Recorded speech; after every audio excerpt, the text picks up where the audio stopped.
In the previous video, I have already showed the unboxing of the multimeter. This video, I'm going to show you how to use some basic functions of it. How to use the multimeter and some basic functions it can do.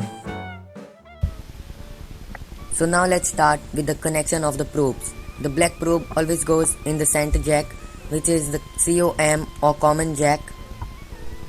The red probe goes in the either of the two, which is 10 ampere DC or volts, ohms, milliamps jack. For now, I'm connecting it to the volt, ohm, milliamps jack. To check the battery voltage, you must turn the rotary switch to 20 volt DC.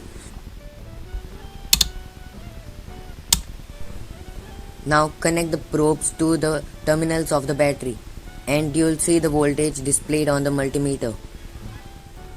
If you interchange the terminals, a negative sign will come before the output voltage. This feature is very helpful if you want to find out the negative and positive pole of the battery. For example, I have a phone battery, I don't know which is negative or positive in the battery. If there is a negative symbol, then I know that I am connecting the poles wrong.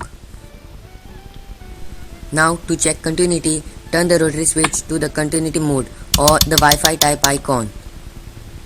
Now if you short the terminal probes, you will hear a buzzing sound.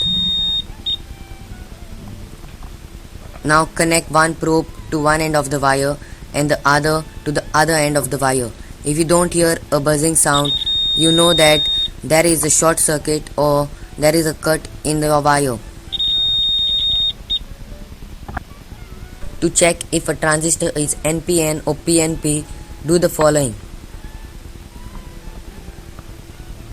Take the red probe, connect it on the right leg of the transistor and the black probe in the center. If you see digit, it means the right leg of the transistor is positive and the middle leg is negative. If you don't see digits, by doing the following, you can interchange the probes, and even after interchanging the probes you don't see any digit, it means your transistor is short or spoiled.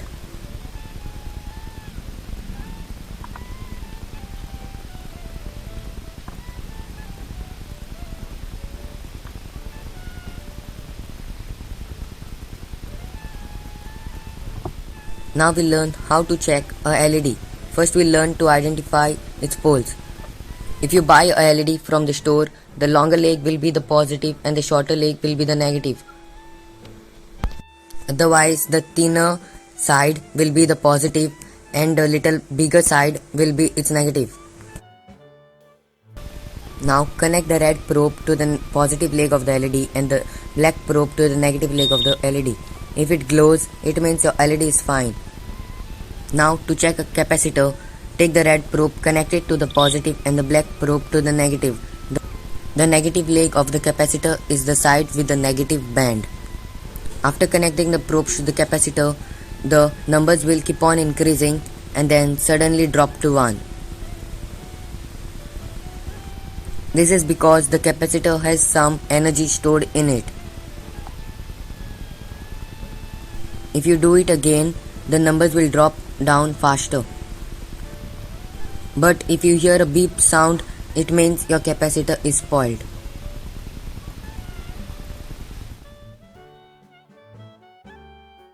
To check resistor value. To check resistor value, we turn the rotary switch to the arrow showing on the screen above.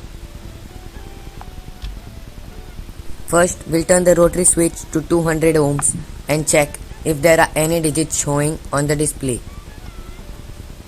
No digits, so we'll increase it to 2K. Still no digits, so we'll turn it to 20 kilo ohm. Still no digits, so we'll turn it to 200 kilo ohm. Okay, now we have 97, 98, so it is a 100 kilo ohm resistor. Now I have a 2 mega ohm resistor for the second example.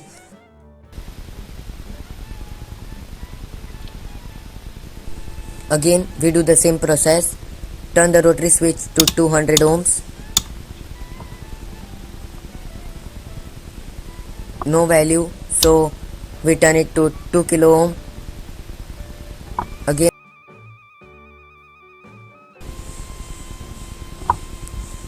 then we turn it to 200 kilo ohm,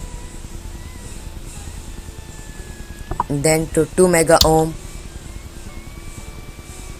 Here we see 900, so it is, we can understand it is 1 mega ohm resistor. Thank you for watching. Do comment, like, share and subscribe.